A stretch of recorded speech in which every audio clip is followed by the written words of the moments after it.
Okay, so the Yankees dropped this one 3-0 at the hands of the Washington Nationals. And really nothing much went on today. The Yankees had a total of 3 hits. So, but some decent pitching performances as well. And let's box score this right away. Shout out to everybody in the chat. Smack that like button if you're while you're in here. Jason Dominguez was 1 for 3. He was replaced by Ernesto Martinez later on in the game. Was 1 for 1 with a hit. JC Escar was 0 for 3. George Lombard was 0 for 2 with a K. Spencer Jones was 1 for 2 with a hit. Seth Brown was 0 for 3. Marco Luciano was 0 for 3. Yorbat Vivas was 0 for 2. Placed by Zach Short was 0 for 1. Yanquiel Fernandez was 0 for 2. Duke Ellis came in later on in the game, was 0 for 1. Jonathan Ornelas 0 for 2. And Kennedy Corona was 0 for 1.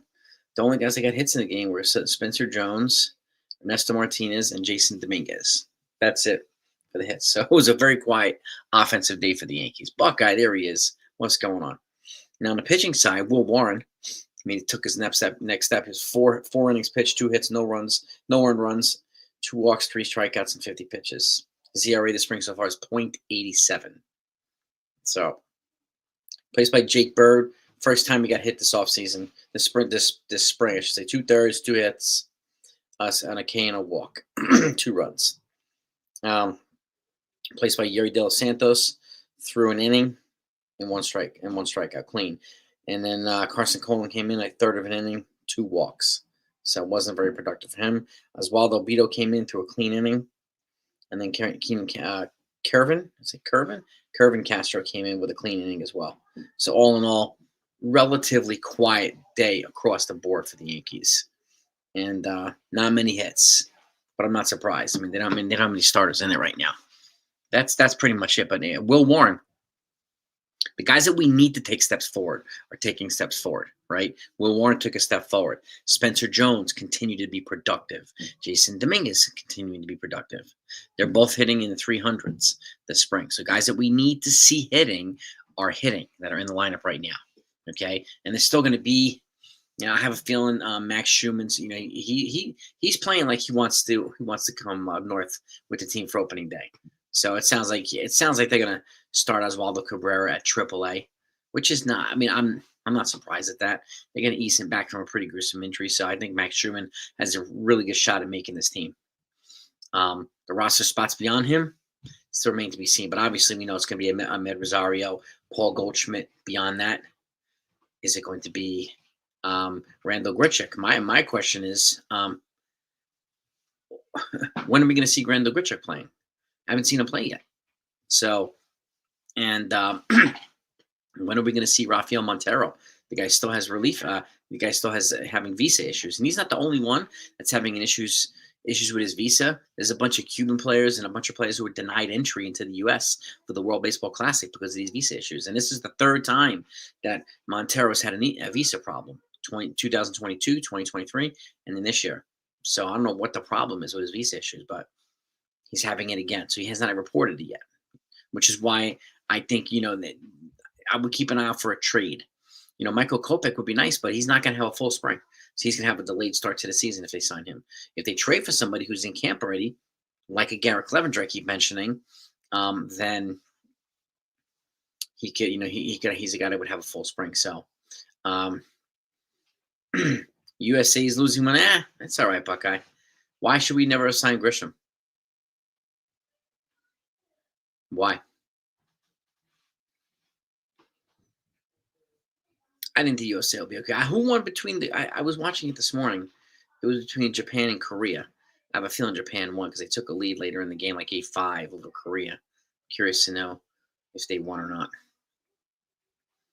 That was a pretty decent game I was watching this morning. And, but I'm really. I think that the Dominican Republic's good. You had Team USA looks good. Team USA has a good vibe. Japan won. Okay, yeah, I'm not surprised. They won the last World Baseball Classic. They are just a fundamentally very skilled team, and just talent laden team as well. Just like Team USA, just like Team Dominican. I think those are going to be the 3 most prominent teams. I really do. So. Yep. But aside from that, it was a quiet day. around the game, around the horn. For the Yankees at least. Now let's box score the rest of the league. Let's see. Let's round Ramos and see what else happened today. The Rockies are up 1-0 right now over the Dodgers in the first. The Angels beat the Athletics 3-0. The Brewers beat the Angels in a split squad 7-1. The White Sox beat the Mariners 5-1. Giants beat the Diamondbacks 7-4. The Guardians beat the Padres 7-1. The Royals beat the Reds 6-2. The Cubs beat the Athletics 4-3. The Giants beat the Rangers 7-5. Orioles beat the Twins 3-2. Red Sox beat the Rays 2-0 in 6 innings. There must have been a weather delay or something. The Pirates beat the Tigers 5-3. Um, uh, Orioles and Braves ended in a 2-2 tie. Blue Jays beat the Phillies 1-0. Mets beat the Cardinals 3-2. Astros beat the Marlins 5-4. So a lot of games today. And the only game that's still going on is the Rockies-Dodgers game. So that's pretty much it.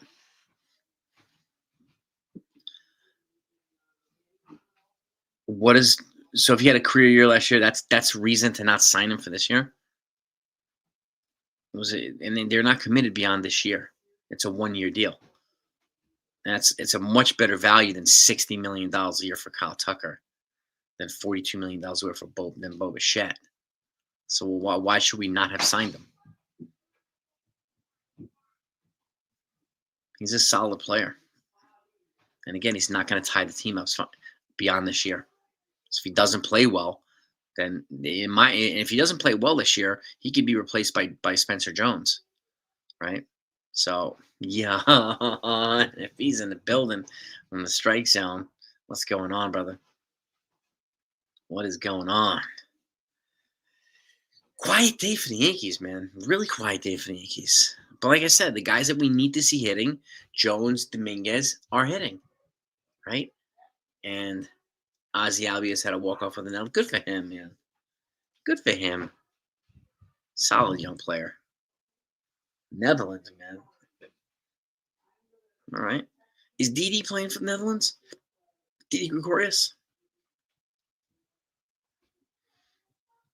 He was in camp with the Yankees getting ready for the World Baseball Classic. I just don't know what nation he's playing for. I think it might be the Netherlands, right? Cool. This will be a fun series. I have a feeling the last 3 teams are going to be Team USA. Jake Boss, what's going on, brother? Jake Boss, the USA, Dominican, and Japan. Yeah, I know. So many folks are acting like Trent Grisham got an Anthony Rendon crank. Exactly.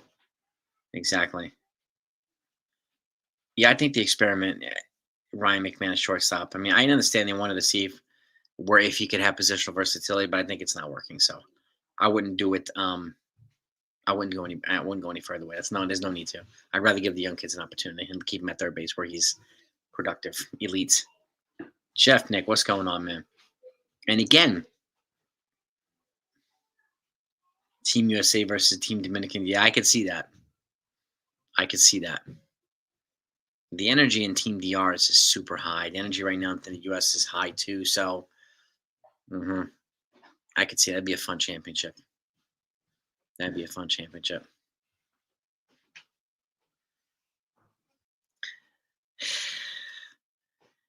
I'm kind of rooting for Holloway, but I have a feeling it's going to be Oliveira. I'm rooting for Holloway because he was in one of my favorite movies, Den of Thieves, man. So, yeah. I have a feeling it's going to be Oliveira, though. What about you, man? Who are you thinking? Who are you picking? Yeah, McMahon is locked down third. And again, and I said this earlier, I would be happy if it was Holloway. That's what I'm rooting for. I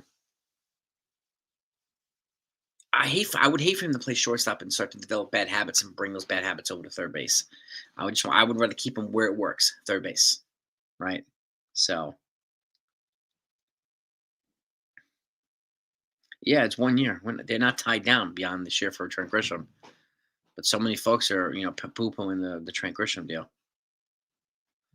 right? I I don't know. Please make it make sense for us, guys. Make it make sense. There's no way in the world Kyle Tucker's gonna be worth $60 million a year. I think Lombard in the majors 2027 also. If he keeps progressing with his bat, yes. His glove is major league ready already, but his bat is a little bit behind his glove. But I think he's going to get an opportunity to win the shortstop job. Look, if Anthony Volpe won his job outright a couple years ago. He beat out Oswald Peraza, but I think George Lombard is going to get an opportunity to beat out Anthony Volpe. So, you know, he cannot be given his job back. Even I mean, he's got to outplay Jose Caballero too. Yeah, the argument is that repeat. And why is anybody arguing against Kyle Tucker getting $60 million a year? Grisham's stats were better than Tucker's. Tucker's salary is 3 times what Grisham's is for 4 years, right? But you're right. I mean, like, what production justified $60 million a year for Kyle Tucker? $20 million a year more than Aaron Judge. On what planet? Right? Yeah, Grisham, and keep in mind too, of his 34 home runs, 28 of them either tied the game or put the Yankees in the lead. So he was the most clutch Yankee hitter last year. Most clutch. Right? It was a ridiculous overpay for Kyle Tucker. Ridiculous. And people are crapping all over the Grisham 1-year deal. His production more than justified a 1-year deal. And he even said he could have probably gotten a longer deal somewhere else, but he wanted to come back here and try to win with the Yankees. So, if he has decent offense and puts that position, that glove again in the outfield, I'm happy with it. Now, what I would do, I would not bat him as leadoff. I would bat him in probably 7th or something like that. I would bat Caballero. Based on what we have right now, I would bat Caballero at leadoff. I would not bat Grisham at leadoff. Caballero or Dominguez, if Dominguez is playing. I want a guy who can run and be aggressive on the base paths at the top of the lineup. And then I would bat Bellinger 2nd, Judge 3rd. Then probably Rice 4th, Stanton 5th, Jazz 6th, Grisham 7th, and so on after that. It seems to be a better balance of the lineup. We'd have a stronger 7, 8, and 9 in that regard if we kind of laid it out accordingly. And Grisham's a 3-WAR guy. I don't know how many people have a 3-WAR guy batting in the 7th spot. I want a 3-WAR guy batting in the 7th spot for the Yankees. But that's just the way I'm looking at it. Talking about Bellinger getting overpaid and Cash being ripped off by Boris. Right. Yeah, who are these folks too? These folks saying, why did we give Bellinger $32 million a year when we're going to give him Tucker 60? Like, please, guys, what channels are peddling this argument? Please, and are people like peddling this channel's stuff on social media too? Like, who's peddling this stuff?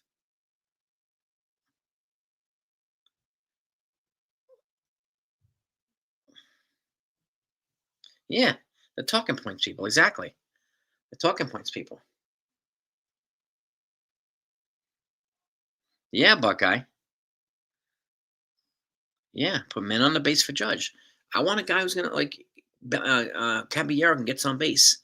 Again, if he gets on base at number 1, then they're gonna give more opportunities to Cody Bellinger because they're not gonna want to walk him to put 2 guys on base for Aaron Judge on a regular basis. They're gonna pitch to Cody Bellinger and force him to put the ball in play. That's gonna create more offensive opportunities for him. And then we're gonna continue to kind of lay it down after that. And Ben Rice at the 4 spot, I think, is gonna be a good spot for him too. So. But I agree. Guys that get on base should be at the 1 spot. Right? Yeah, a ton of guys are massive. Look at the bullpen guys. What massive overpays for relievers. Oh, my goodness gracious. That was just the market. And, I don't understand. People keep, saying that Bellinger's overpaid. And, Kyle Tucker is making $28 million a year more than Bellinger. Making $20 million a year more than Aaron Judge. At that point, the people that are saying Bellinger's over, I cannot take them seriously at all. At all. Talking points people. Yeah, ridiculous. A lot of these are the same people said the Yankees didn't try hard enough for Juan Soto. Yeah, okay, right. Like this is ridiculous. It is outrageous, Charlie. 100%, man. It's crazy outrageous. Yeah, exactly. Tucker's numbers don't come close to. They don't come close to. No, they're not close to Soto. And yet he's making 10 million, almost 10 million a year more than Juan Soto. Like, what the hell's going on here? Right? Well, exactly too, Dre. Yeah. Hal's in the middle of the pack of wealth. He's not even the top 10 wealthiest owners, but he's top three every single year in terms of payroll. But people like to use this argument, well, the Yankees are only spending a percentage of their revenues and profits on payroll because they get this one chart that no one understands, nobody can break down. Yet they completely ignore the fact that the Yankees have more expenses than any other team. They pay more revenue sharing than any other team. They're paying $100 million a year out of their profits to finance the stadium, right? Nobody's nobody's factoring any of this stuff. They just want to say, oh, the Yankees, George would spend more. He wouldn't even be the richest owner in New York. Okay. People keep saying George would not never tolerate this. We have no idea. He never had to deal with any of this stuff, George. Okay, none of it. Buckeye, you had sushi for dinner? Oh boy, not for us, but my eldest daughter wants sushi for dinner tomorrow, so I have a feeling sushi's going to be on the menu tomorrow night for dinner. She had chicken tonight. Oh, she was happy with that.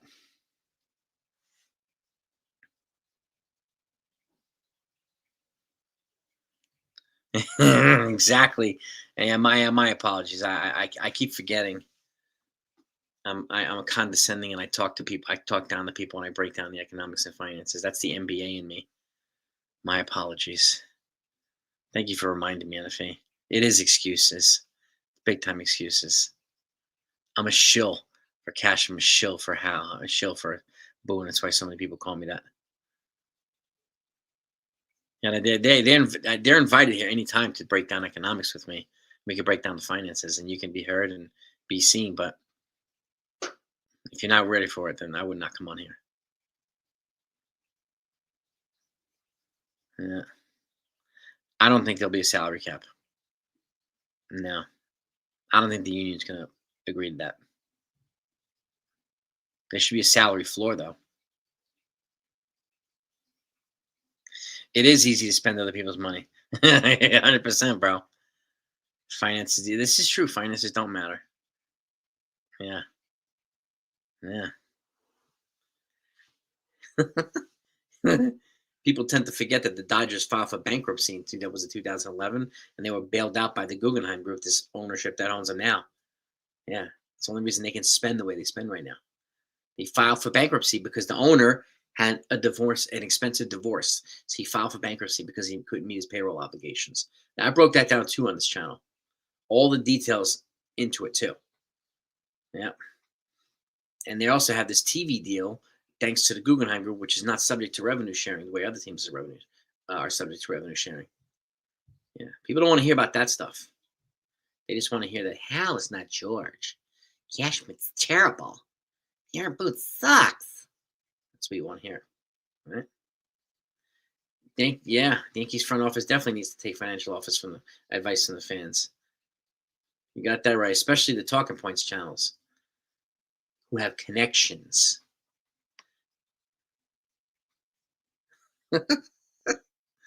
Exactly. Service debt long term. I mean, that's the whole point of venture capital. It's reallocation of debt, leveraging debt for the future, right? Yeah. And that's why the Dodgers can defer all this money because the Guggenheim Group is allowing them to do that, making it possible for them to do that. They handle almost a half $1 trillion in assets, the Guggenheim Group. Exactly, too. If we start letting facts control the conversation, half the channels on YouTube are gone. Yeah, that's why I invite those people on here all the time. No takers. No takers. Yeah. But you're right, Ray. 100% right. Facts are not sexy. They don't drive views and clicks. And, you know, if I was a propaganda channel, I'd probably have 1 million subscribers right now. But I'm not. The people who watch this channel deserve better than that. I would rather have less subscribers and have a quality group than a bunch of bots and BS people who just like talking points and trashing people. Yeah. AI isn't. This is true. AI is not ready. Yeah. But I don't want AI. I want a human person. I want somebody who does their homework. Come on here and do it. Right.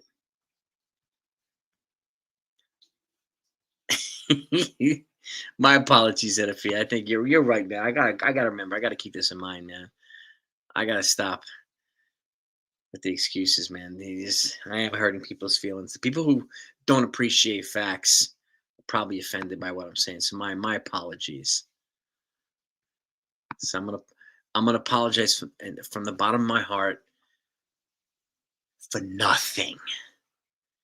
Nothing. Big fat zero.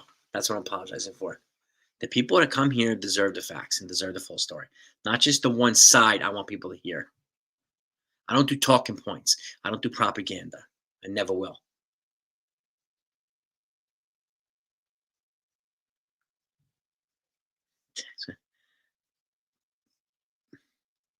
You got that right, Chef Nick. Trying info from other people on other channels on YouTube finance with taxes, tax write-off, extra revenue. But if they pull the facts out of Google, yeah, well, exactly. People and like I pulled up the actual finances from the Dodgers and broke it down. I had it on screen. The actual finances from the Yankees and broke it down. I had it on screen. You know, I have people come on here who have expertise in business and finance and economics, and we break this down, right? We break down the difference between profits and revenues because there's so many people out there, and I understand, people want to go out there and just trash for the sake of getting people outraged and upset and so on and so forth. But the problem is so many people are pissed off at the wrong folks, right? What's the point of that? What's the point of it, right? This is not a JV channel here. This is not the JV. No. Varsity here. Nothing less.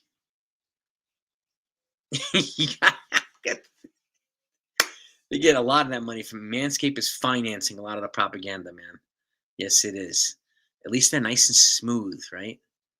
Yeah. Buckeye, you're the king of Texas, man. That's the best comment of the year right there. That's why I love you, man. You're the best. Oh my God. And this is true too, NFA. Revenue does not equal profits. Revenue comes first, then you have expenses and debt, and then there's profits. You have to deduct a bunch of stuff. That's why if you get a paycheck, you have your net and you have your gross. Net is before taxes, gross is after taxes. Okay? That's the difference between the revenue. That's why the paycheck before taxes is so different. Okay? Paycheck before taxes is the revenue. Paycheck after taxes is your profits. Right? It's a huge difference. But I got to keep this in mind. I got to keep those facts in mind because people do get outraged when I put out facts. So. I don't know if they're going to get rid of the beards because now I see a lot of Yankees are embracing it right now. So I know Cole was a beast when he had his beard too. So I'm not exactly sure he's going to want to do it, but I don't know. We'll see. I really don't care. As long as it doesn't change who they are as people, I really don't care. As long as they play their asses off.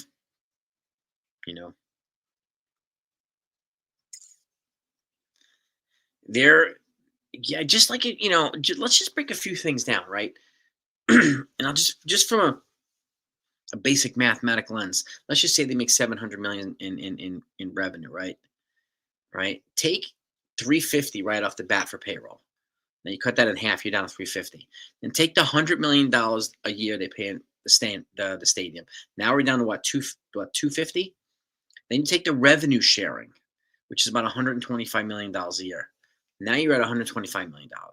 And then they have the other academies, Dominican Republic, all these things you have to finance, right? You got to pay all the employees. And now you have Jordan House number and having to share the remaining profits with his partners.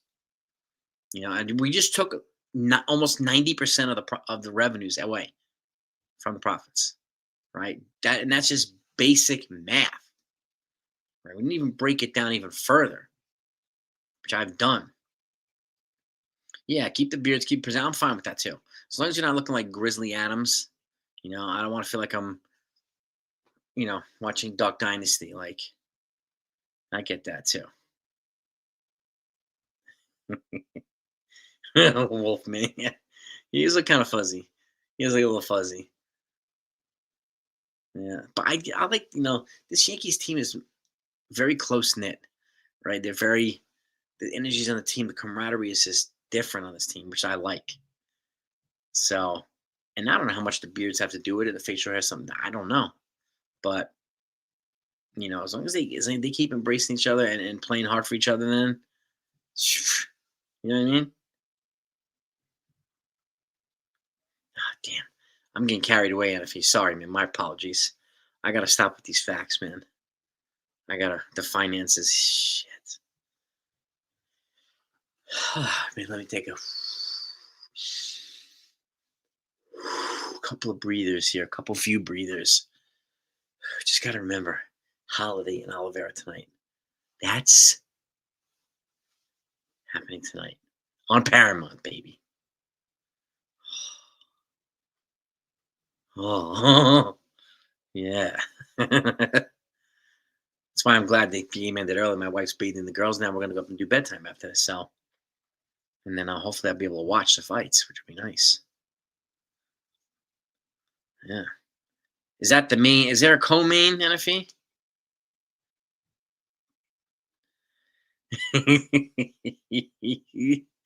This is true. This is true, NFE. Oh man. Yeah. Submission time. Yeah. Rear naked chokes. It's got yeah. Oh, the jaw scrape. If you can't get the rear naked, you come across the jaw. Oh. Oh man. Whew. And if you did a Hapkido seminar last Saturday, street attacks, weapons, punches, haymakers, chokes, stuff like that, shoves. Um, it was a good time. Multiple attackers, and it was a good time. So we did some submission stuff, we did some deflection stuff, we did transition from Hapkido to Jiu-Jitsu. It was a good time, man. It was a good time. Yeah, I had about 8 students in there, so it gave me time to kind of break them into groups, and I was able to give them a little bit more individualized time. It was 2.5 hours, and it was good. Yep, Jazz is playing for Great Britain. Yep, Austin Wells for the Dominican Republic. A couple of players are playing for Team Israel. Harrison Cohen, a couple of Team Israel. Good for these guys. Get opportunity to play for represent their country, and yeah.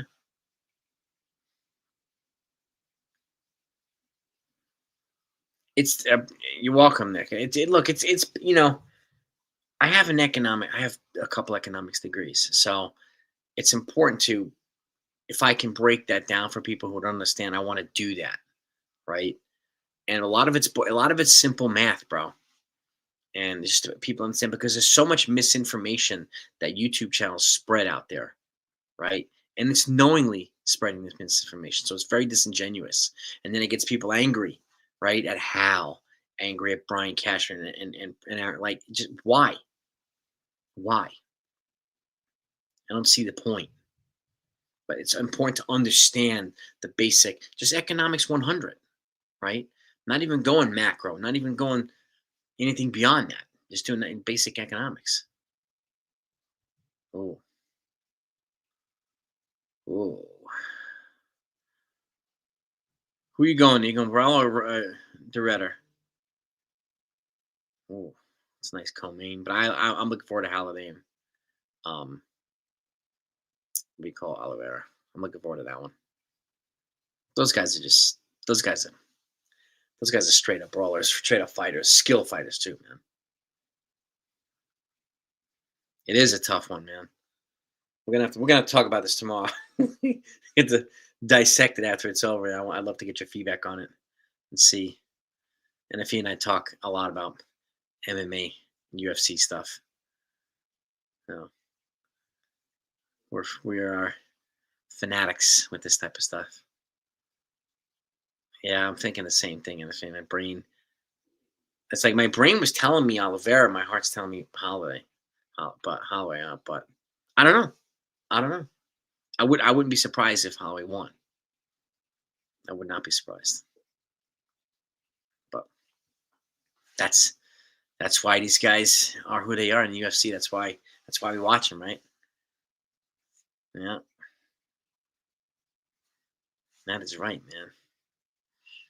Uh, yeah, but again, like so the Yankees tomorrow. Let's see if the pitching matchup. I thought it was today was going to be afternoon game. Tomorrow they play the Mets 1:10 p.m. It's going to be Ryan Weathers versus Freddie Peralta. Ooh, oh yeah, Ryan Weathers versus Freddie Peralta. That's going to be a good game. Good pitching matchup. I like it. I saw a Mayweather Pacquiao 2 is coming out. Like, come on, 15 years. Like, why didn't these guys fight 15 years ago in their prime? That would have been like $1 billion fight. I didn't think Conor McGregor was gonna beat Floyd Mayweather. There's no way in the world. But he'd beat him in the cage, sure, but not in the ring. Like, come on, no way. Jazz guy, yeah. Scooble, man. I would watch out for the Tigers because if the Tigers aren't in contention at the trade deadline, they might move Scooble. Aren't if they're not in contention. But they added a bunch of guys. I mean, they added left-handed pitcher, I forgot his name, Framber Valdez. They added some other guys too. So they're gonna try and go for as much as they can. But they, we'll see if they might be down a little offense though. But yeah, Scooble is just ridiculous. Him and Paul Skeens, like, oh my God. Sounds good, NFE, man. Let me know, bro. I hope it's good news, man. I'm always up for good news, bro.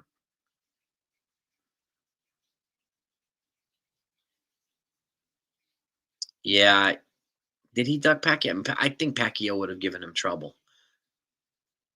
I think Pacquiao would have given him trouble. He hits on all these angles. He comes here and just he was a very very evasive fighter. But Mayweather was an expert in not getting hit, using his shoulder to deflect punches. Right? It's one of the things I talked about in the Hapkido seminar. You come from an angle, defend from an angle, cut your target in half. Somebody's going to attack you, cut your target in half. Go from this to that. Right? They force them to be more precise. You take the shove away by taking a step back and getting in the fighting stance, and you're going to be forcing them to do what? Go into a strike. No, that's one of the things that we talked about last week in an Hapkido seminar. Force them into an area where you want them to go. Right?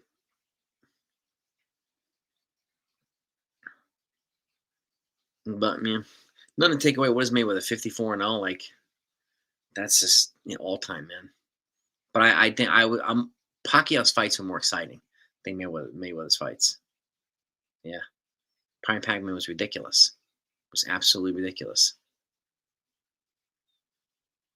I mean, he reminded me of like when Hagler used to fight Tommy Hearns and like those fights, man. Like those fights are straight up brawls, man. Like, man, those are the types of fights I appreciate. Although I appreciate the skill set from Mayweather too. He was a master of not getting hit. That's the whole point. You don't get hit, you can have a prolonged career, make like $1 zillion, which he did. So good for him. Now he's grooming these young, prodigies, man.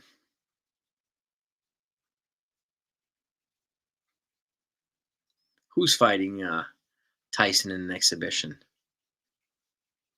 Mayweather? or Pacquiao?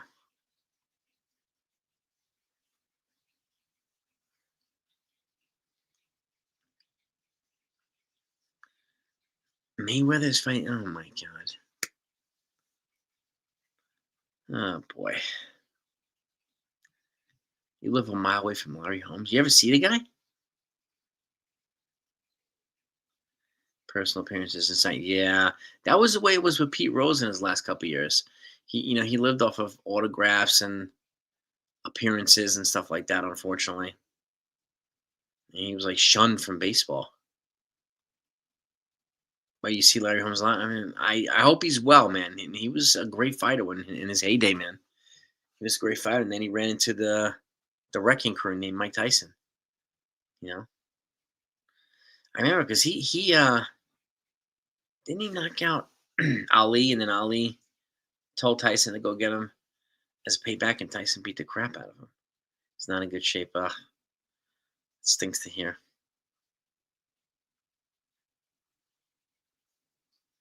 Pat chatting with Scooble. It's good. That's a good one to chat with, man. Yeah, he did destroy Holmes. I remember that. I went to his fight when he took fought Spinks, Michael Spinks, and he beat him. He took that. He won his title. I was at that. It was in New Jersey with my dad. That was Tyson came into this. They were like dragging chains, and that was his. It was such a scary introduction song, introduction sound, introduction music. It was so eerie. It reminded me of the movie Cobra with Stallone, and they're like banging the axes together. Like that was a sound that Tyson came into. It was just crazy. His home was on the. Yeah, I never thought him to be a flashy guy, but he also never made the big bucks like Tyson did. Tyson made, he was never like the guy like Tyson was. Sprinks, he was completely psyched out. Completely psyched out. Yeah, and then when Tyson got out of prison, his first fight, he fought that guy from Massachusetts. I forgot his name. That guy. Tyson looked like he was gonna murder. He was gonna murder that guy. I forgot his name. Big white dude from Boston, Massachusetts. Damn it. That was another guy I've seen him like completely psyched out in the ring fighting against Tyson. Like Tyson was scary in the ring, man. He was scary. The home of Larry Holmes. Keep out. It's awesome.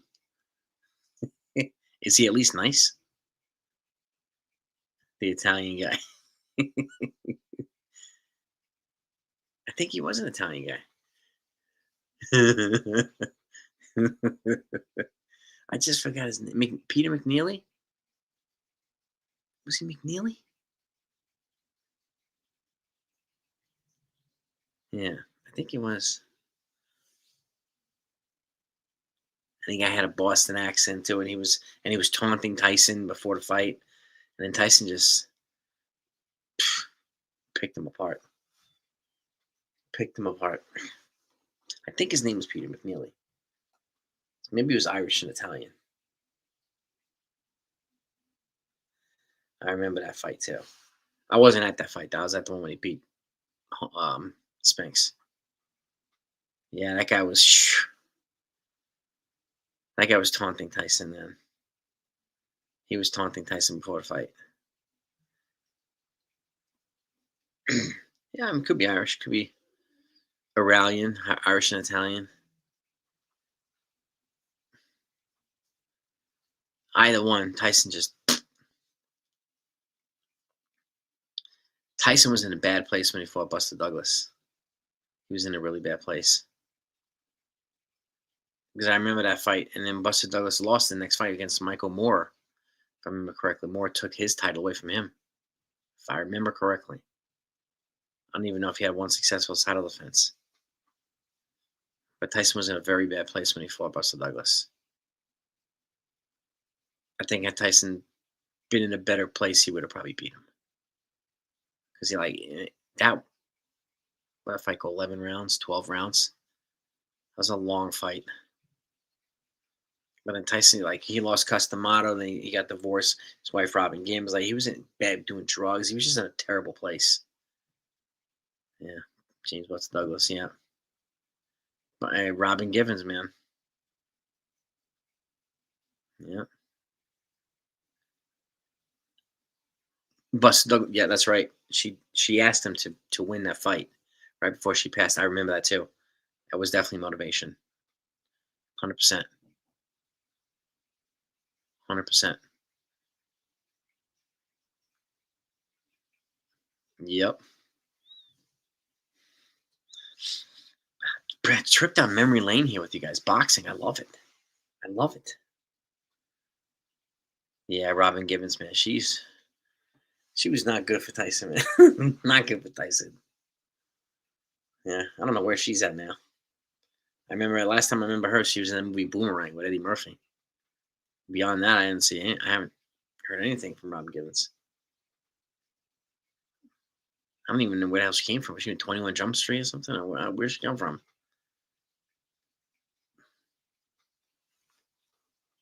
I don't know. I don't know. But it is what it is. But sounds like duty's going to call me right now. So, but I appreciate you guys coming on. I want to thank you all. Let me see the latest. Only game that's going right now. The Dodgers are at 3-2 now on the Rockies in the third. Greg Tyson. Yeah. Yeah. She was not nice to him in public. It was not a good fit, man. It really wasn't. But, like Tyson seems to be in a more cerebral place now. Clay Holmes is pitching now. Oh my gosh! Wait, Clay Holmes is pitching now for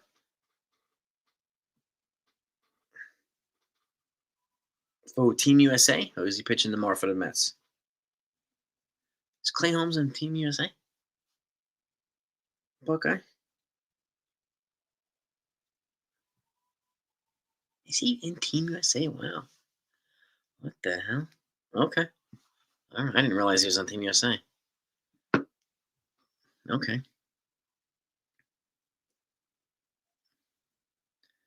Her mother give. Yeah, I heard something like that too with Dave Winfield. Yeah. Yeah. She's just bad news. Bad news. I would keep her far, far away. Yeah. Crazy. Yeah. Yeah, like I said, he's in a more cerebral place now. He just seems to be a little bit more normal, more humble. Like, yeah, Rafael Montero is still having visa problems. This is the third visa problem. He had one in 22 and I had one in 23. And there's a bunch of other players that have not been granted entry into the U.S. for the World Baseball Classic, like 6 or 8 Cuban players. There were a couple of Cubs players that were not granted entry to get here to spring training. So it's not only Rafael Montero. It's a couple of it. I don't know what the problem is with the visa either. I don't know. But I'm sure hopefully he's staying fit and pitching and throwing in the Dominican Republic. And that's the other question I have. When are we going to see Grichuk play? Where's Grichuk? He's been here with the Yankees now. Maybe you're going to give him a week to kind of get rolling or something. I don't know. Maybe he'll just get a later start because I mean I could understand that too if that's the case. But I like to see Grichuk play too. I didn't think he was going to play after one day, so maybe he'll have a week. Kind of like the other guys had a week position players before game started. Or a little bit more than a week. But there's still some pitchers that haven't been signed yet. Michael Kopech, free agency. There's a couple other starters who have not been signed yet either. So I wonder where those guys are going to go. Lucas Giolito hasn't been signed yet. These guys to me might be the end of spring cheap pickups. So could happen. Keep in mind when the Yankees traded David Wells and Graham Lloyd for Roger Clemens, they did that in March of '99. So they have made trades. And I do expect them to make more trades, but before I think they have not figured out what their the 4-man bench, like the end of the bench, going to be. I think they're going to still they haven't figured out the bullpen, the final piece or two of the bullpen. So yeah, Scooble 3 innings, 5K homes, 1 inning. Okay, all right. Yeah, I hope he's not hurt. I think uh,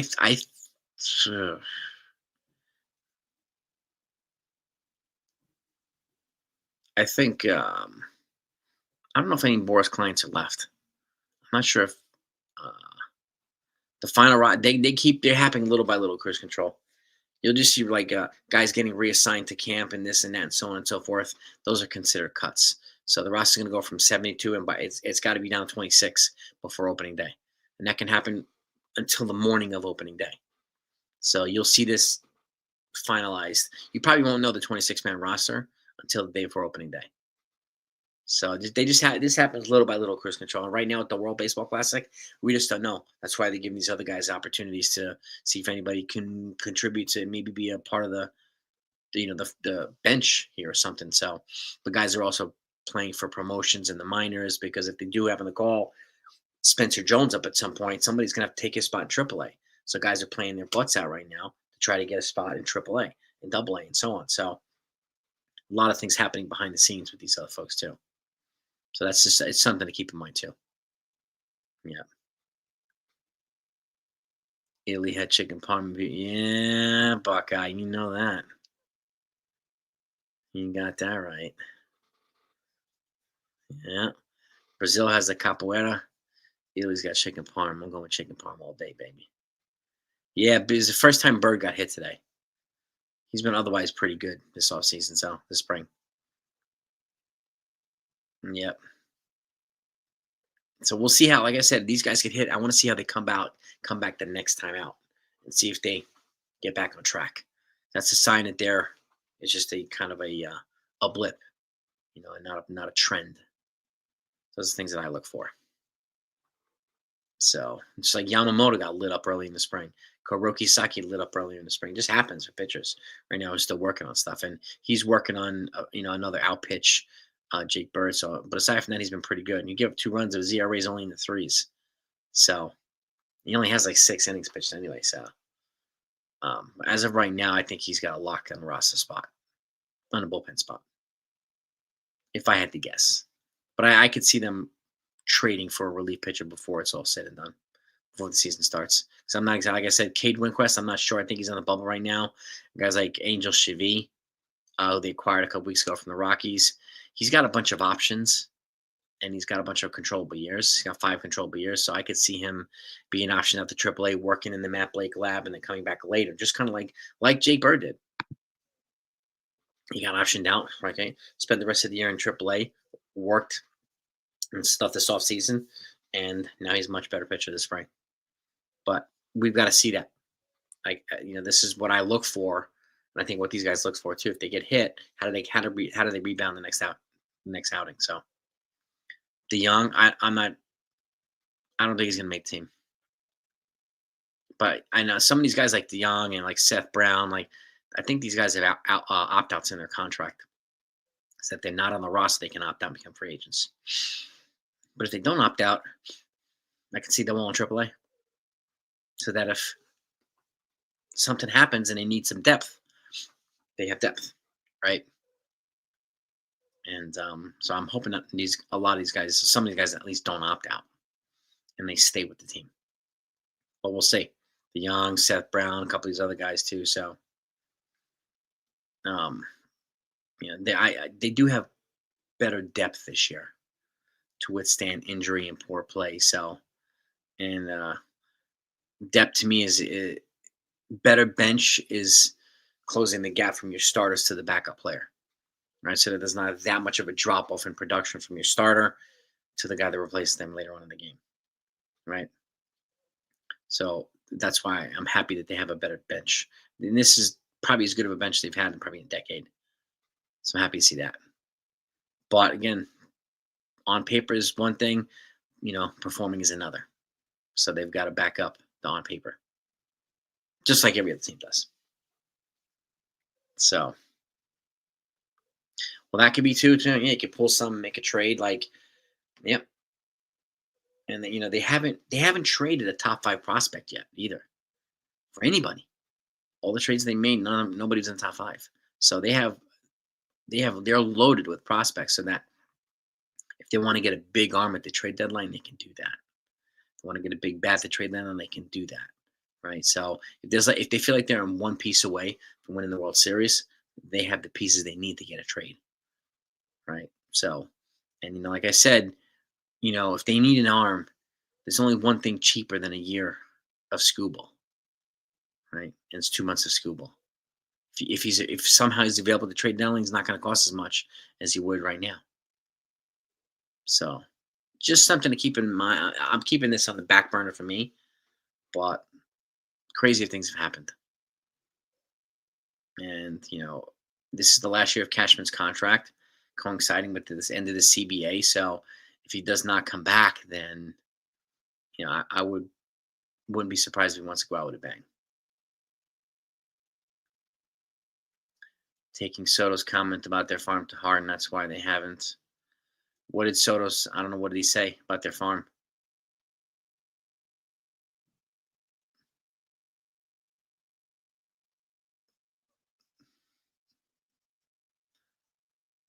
I'm not sure what Soto. What did he say?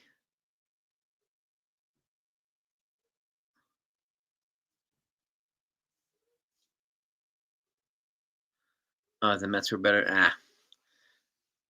The Mets were better. They would have gone to the playoffs. They didn't. So I don't. Yeah, I don't really take any of that stuff to heart.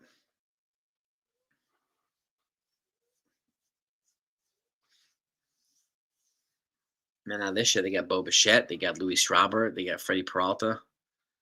I mean, their farm was better.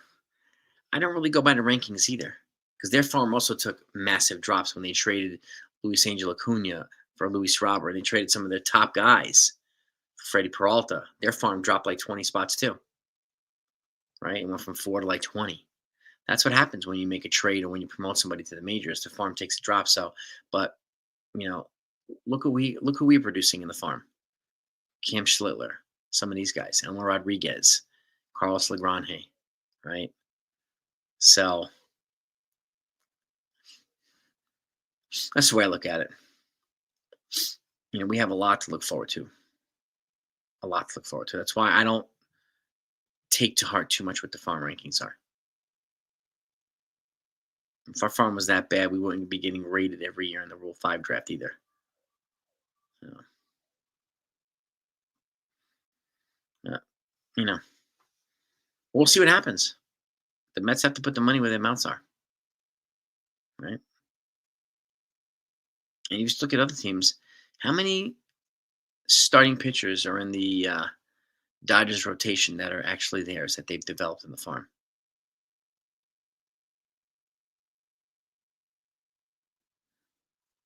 Yamamoto, Tani, Blake Snell, Tyler Glasnow.